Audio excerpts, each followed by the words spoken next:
porque vamos a continuar las próximas semanas hablando acerca de estos otros versículos. Muy interesante lo que hemos leído. Este es prácticamente la promesa que Dios le hace a Abraham de darle descendencia. Hermanos y hermanas, el hombre que confía en Dios, rehúsa no hacer la voluntad de Dios. Está dispuesto para hacer la voluntad de Dios. Confiar en Dios cuando las cosas van bien es fácil, es cosa sencilla, ¿verdad? Confiar en Dios cuando nada se sale de control está bien. Pero seguir confiando en Dios cuando las cosas se tornan mal es otro asunto. Yo veo aquí a un hombre que está confiando en Dios y que está dispuesto a dejar todo lo que tiene por seguir a Dios, por caminar con Dios. Ahora debemos de tener mucho cuidado con llenarnos de mucha confianza, porque puede ser que caigamos en el pecado de creer demasiado en lo que nosotros podemos hacer y dejar a un lado lo que Dios está haciendo. El hombre siempre tiene que unirse a Dios en el trabajo, no esperar que Dios se una a lo que nosotros estamos haciendo. No, somos nosotros los que nos unimos a Dios. Además, un hombre de Dios sabe que el corazón es engañoso sobre todas las cosas y no se confía en su propio corazón, sino más bien confía en aquel que conoce el corazón. Esto es Dios. Jeremías capítulo 17 verso 9 nos enseña que engañoso es el corazón sobre todas las cosas. ¿Quién lo conocerá? Si cierra el versículo 9, ¿quién conocerá el corazón? Luego él mismo da la respuesta en el verso 10 y dice: yo Jehová, que escudriño la mente y el corazón. Entonces, por eso en este caso nosotros debemos de enfocar nuestra atención en lo que Dios está haciendo y no en lo que nosotros estamos haciendo. Hermanos, caminar con Dios, vivir con Dios, es un asunto de fe. Tenemos que profundizar en esta fe. Hay ocasiones en las que Dios nos va a pasar por diferentes momentos para enseñarnos esa confianza en Él. Debemos de comenzar este pensamiento sabiendo de que Dios no tienta a las personas, pero sí permite la tentación en las personas. Y como vamos a ver el próximo domingo, cómo Dios tienta el corazón de Abraham con lo más preciado que uno tiene, que son los hijos. Así de que si usted quiere, lea el capítulo 22 de Génesis para el próximo domingo, que vamos a ver cómo la jornada entre Manre hasta prácticamente el monte Moriah, donde prácticamente se le pide a Abraham que entregue a su hijo, y cómo Dios también termina librándolo.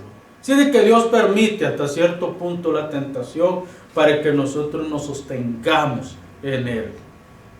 Abraham alcanza un nivel de fe mucho más elevado que cualquier ser humano. De hecho, hay dos títulos que se le dan a Abraham. Uno es amigo de Dios y el otro es el padre de la fe. Estos son los dos títulos que se le dan a Abraham. En Santiago 2:23 y en Génesis 22, 1 al 12 también podemos ver esta parte.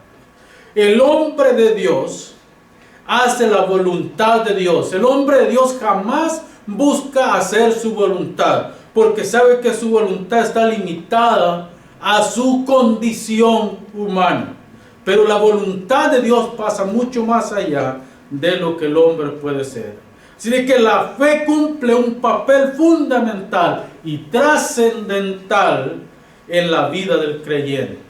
La fe no es simplemente un don, sino que es prácticamente el motor que empuja a la iglesia para caminar hacia la patria celestial. Por medio de la fe en Jesucristo, el creyente madura en la fe, pues creciendo hasta consolidarse en el cuerpo de Cristo, que es la iglesia. No por gusto el escritor a los Hebreos dice que sin fe es imposible agradar a Dios. Porque el que se acerca a Dios tiene que experimentar su gracia para poder verdaderamente entender lo que Dios está haciendo. Por la fe, hermano, no solo reconocemos a Dios, por la fe caminamos con Dios y por la fe también seguimos sus estándares. Es por fe que nosotros seguimos los estándares de Dios, no porque nosotros lo podemos hacer.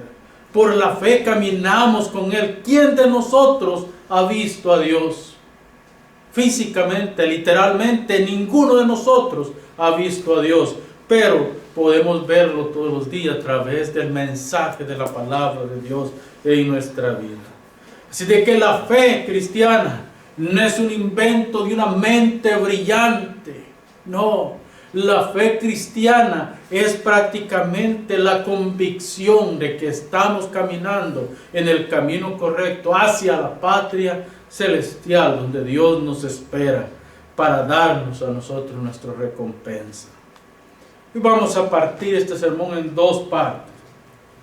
El pacto que Dios hace con Abraham, pero también vamos a ver cómo Dios confirma este pacto a Abraham. La fe no se da por medida.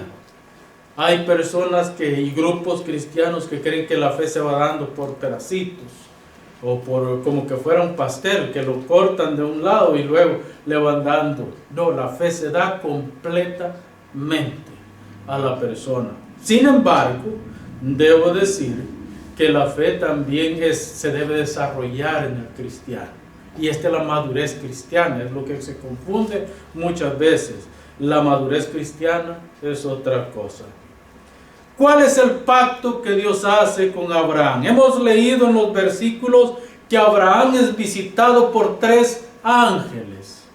Así lo presenta. Pero parece que entre estos ángeles hay un ángel que es superior a los otros 2.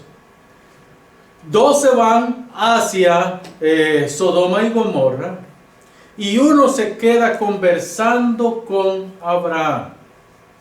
Abraham lo reconoce y reconoce que en jerarquía es mayor que los otros 2 ángeles.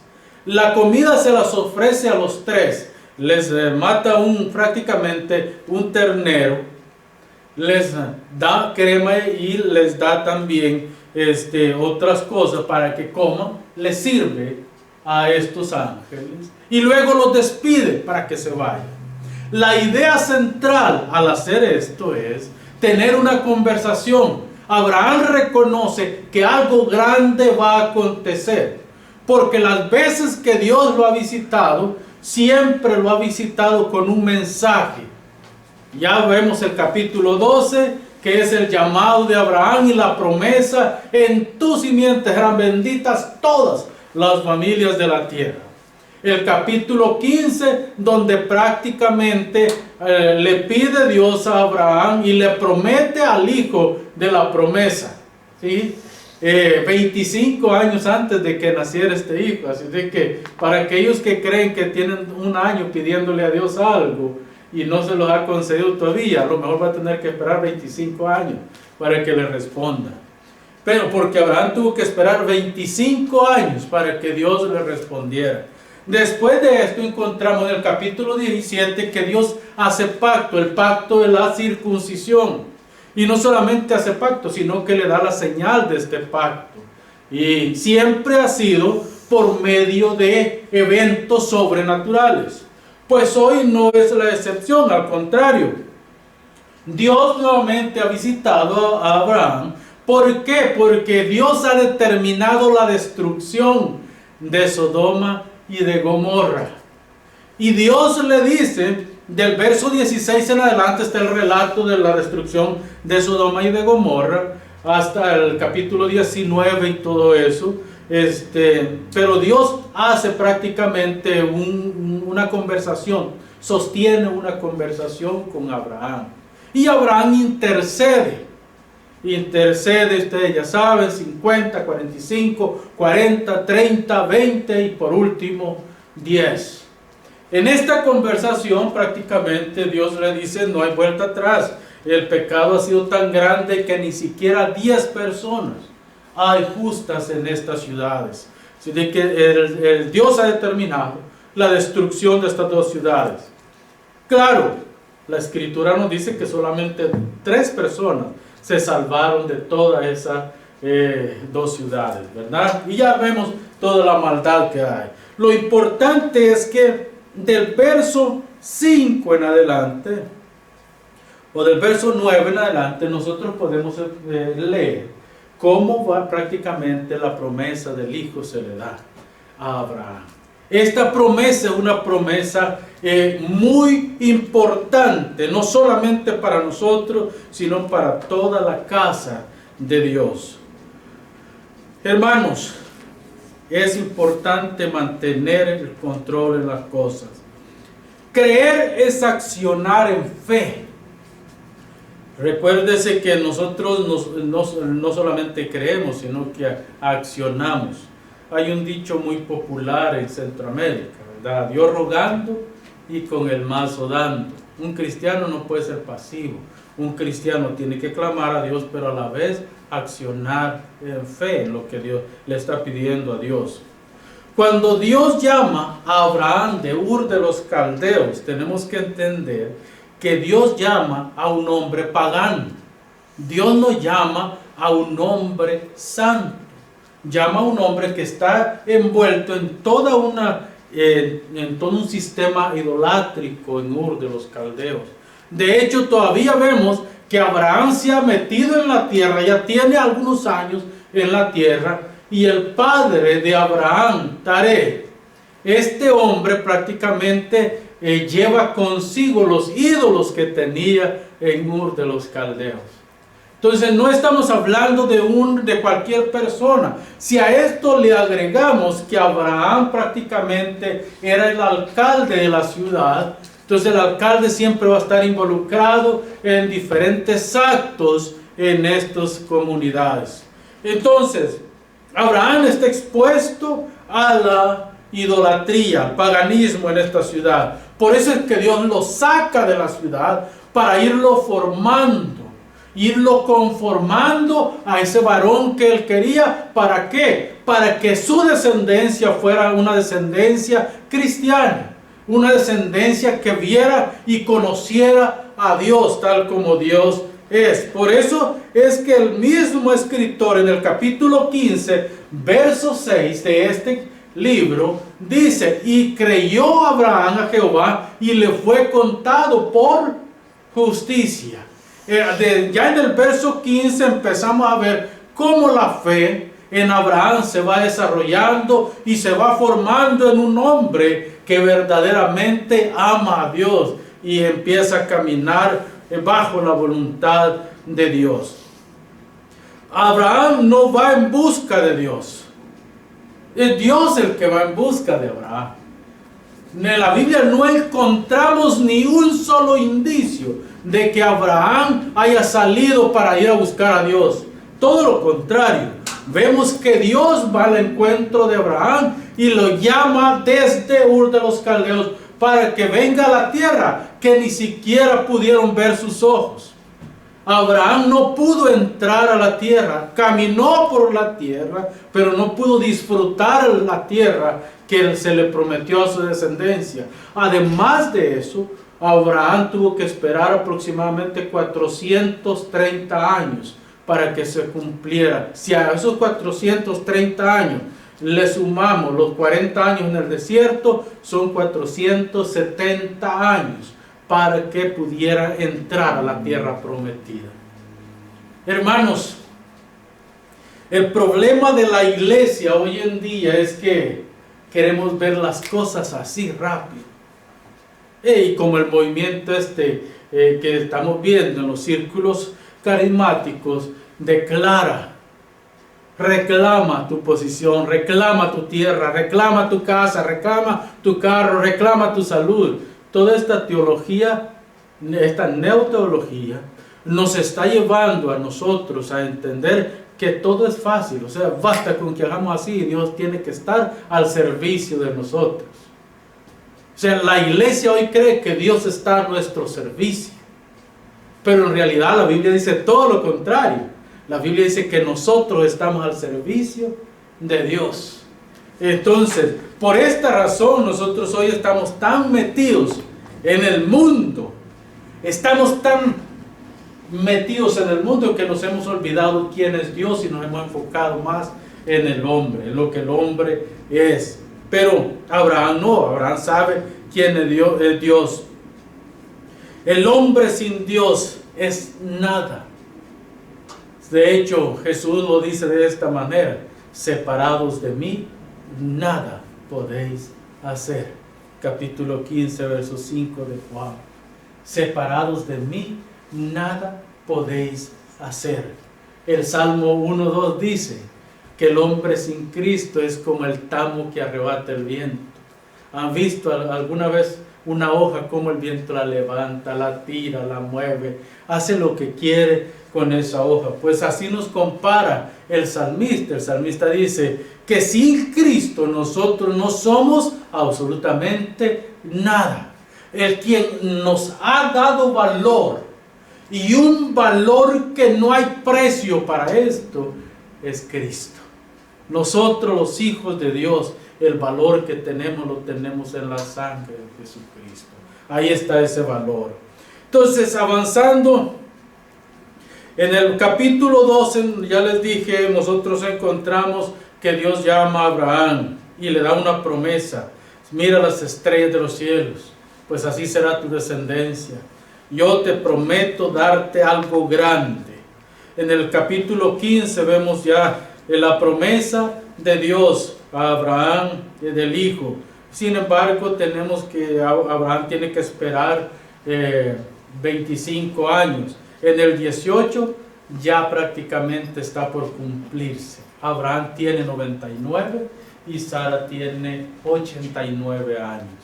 Habían 10 años de diferencia entre Abraham y Sara. Entonces, 89, 99. En el tiempo le dice, cuando por costumbre natural o por razones naturales regresarás y dará a luz un hijo, Sara. En otras palabras, en 9 meses estará dando a luz a un bebé, a un niño varón. Es específico Dios, es un niño varón y este es el hijo de la promesa. Por eso es entendible que Sara se haya reído, ¿verdad? Es entendible que Sara se rió en silencio. En silencio. No es que se rió a carcajadas como algunos lo quiere dejar ver y por eso el ángel escuchó. Recuérdense que este es el ángel de Jehová, no es cualquier ángel. En otras palabras, la tipología que había en el Antiguo Testamento del ángel de Jehová es con Jesucristo en el Nuevo Testamento. Entonces estamos hablando de Dios, estamos hablando del ángel de Jehová que es omnipresente, omnisciente, que tiene todas las características que tiene el Padre. Entonces este ángel de Jehová escucha cuando Sara se ríe en silencio y prácticamente le dice a Abraham: ¿y por qué se ha reído tu mujer? ¿Es algo de risa esto? Y Sara pues lo niega, ¿no? Dice: no, yo no me reí. Y Dios le dice, y el ángel le dice: sí te reíste. Ahora debemos de entender que la risa de Sara no fue una risa pagana ni burlona. Fue una risa de inseguridad.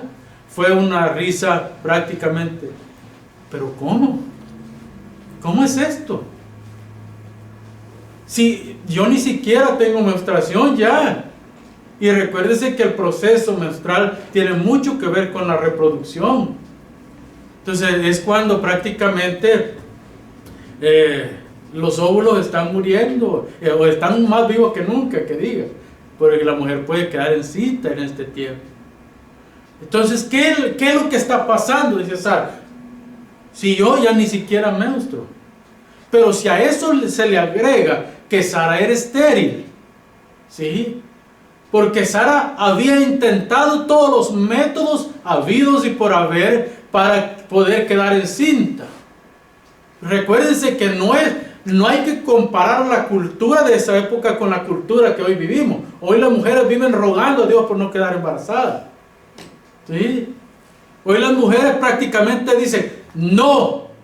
Y por eso es que hay toda una cultura de aborto. Por eso es que hay toda una cultura de regalar a los hijos cuando nacen. Por eso es que hay toda una cultura sexual pagana en esta época.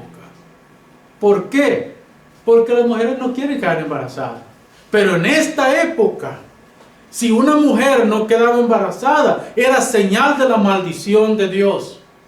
Era señal de que Dios había perdido, ellas habían perdido el favor delante de Dios. Si a eso le agregamos que todas las mujeres, desde Eva hasta el nacimiento de Jesús, esperaban que de ellas naciera el Mesías.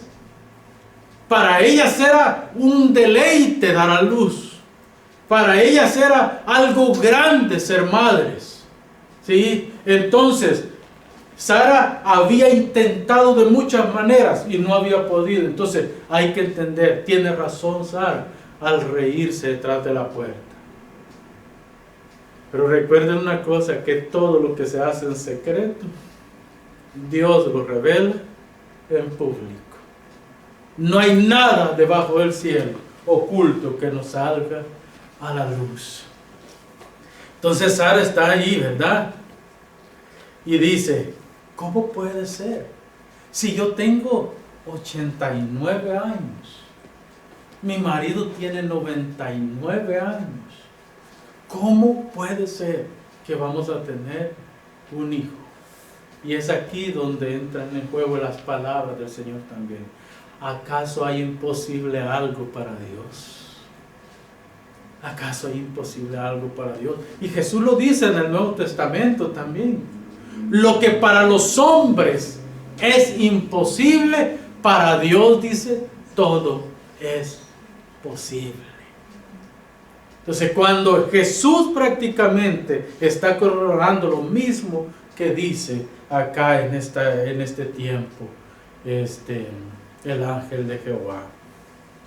Hermanos, esto es digno de que nosotros como iglesia caigamos de rodillas delante de Dios. La pregunta es, ¿cuántos de ustedes no han recibido cosas buenas de Dios? Yo a veces me pongo allá en un autoanálisis. ¿Cuántas cosas buenas he recibido de mi Dios? Y cosas que ni siquiera yo pensaba que podían suceder. Pues ese es el Dios que tenemos. Un Dios que nos conoce, un Dios que nos ve, un Dios que siempre va a buscar lo mejor de nosotros. Hermanos, para esta fecha tenemos que entender también que Ismael, que este es otro asunto, Abraham creía que podía ayudarle a Dios en su propósito. Y como han pasado como 10 años a esta fecha, pues parece que Sara le dice, tal vez lo que Dios quiso decir es que te llegues a mi criada y que dé a luz entre mis piernas y es como que yo te dé un hijo. Los planes de Dios son perfectos. Los planes de Dios no son hechos a media. Los planes de Dios no son por atajos, son perfectos y suficientes. Y Abraham, muy dejado, ¿verdad? Porque dijo, hagámoslo pues, no hay problema. Y nace un hijo, Ismael. Un hijo que desde esa fecha hasta hoy es la piedra en el talón de los judíos. Ismael, que ha buscado la destrucción de los judíos, de los israelitas todo el tiempo. Cuando prácticamente Dios le dice, escucha a Sara tu mujer y echa al niño de delante de ustedes, porque yo no voy a darle heredad a este niño. Este niño no tiene heredad en tu casa. porque es ilegítimo. El hijo legítimo es Isaac, y en él será prácticamente dada descendencia, una casa para Jehová. A esto, hermanos, hay que entender que lo que se está viendo en este mensaje es la promesa que Dios tiene. Y la promesa no es solamente del Hijo, la promesa es una promesa mesiánica, es una promesa del Hijo de Dios, de la descendencia de Sem. Está prácticamente ya elegido que la descendencia de Sem, hijo de Noé, de esta descendencia iban a ser el Mesías. Y Abraham es prácticamente, Taré era como el bisnieto de Sem. Entonces Abraham viene a ser como la cuarta generación de los hijos de Sem, y de Abraham tenía que nacer la línea que se iba a seguir para que el Mesías naciera. Y ya sabemos que Jesús prácticamente nació de la tribu de Judá, uno de los hijos de Jacob, el nieto de Abraham. Recuerde que Isaac, el hijo de Abraham, engendró a Jacob y a Esaú, pero Dios puso sus ojos en Jacob, y Jacob tuvo 12 hijos, entre ellos Judá, y de la tribu de Judá nace el Mesías, nace Jesucristo, que era en sí, todo eso apuntaba al nacimiento del hijo de la promesa, el Hijo de Dios, que vendría a esta tierra para salvar al mundo de pecado. Dicho todo esto, tenemos que verlo, hermanos, en un acto de gracia sobre gracia. Esto es un acto de gracia sobre gracia. ¿Por qué? Porque ya les dije, Sara era vieja, ya una mujer de edad avanzada. Abraham era ya un anciano, había perdido las fuerzas para engendrar. Sara también tenía muchos problemas de salud, no podía dar a luz. En fin, todo esto nos lleva a entender solo una cosa: donde hay muerte, Dios crea vida. Prácticamente nosotros podemos comparar a Sara como una mujer que estaba a punto de morir. Y de hecho muere muy poco después de que nace Isaac. Y Abraham llegó todavía muchos años más y engendró hijos y hijas todavía. Hermanos, ¿en qué se puede prácticamente resumir la fe? En espera. Esperar. No se adelanten al proceso de Dios. Esperen en el tiempo de Dios. Dios va a hacer lo que tiene que hacer porque Él lo ha prometido, y así será. Dios no hace las cosas por gusto ni por costumbre. Dios hace las cosas por que ama a su pueblo. Y eso se va a dar en su tiempo, bajo sus circunstancias y bajo todo lo que Dios quiere que se haga. Así es de que, hermanos, yo quiero concluir con esto. Desde antes de la fundación del mundo, Dios eligió a su pueblo para que fuera testimonio de su amor, de su bondad y de su misericordia. ¿A través de qué? A través del Evangelio.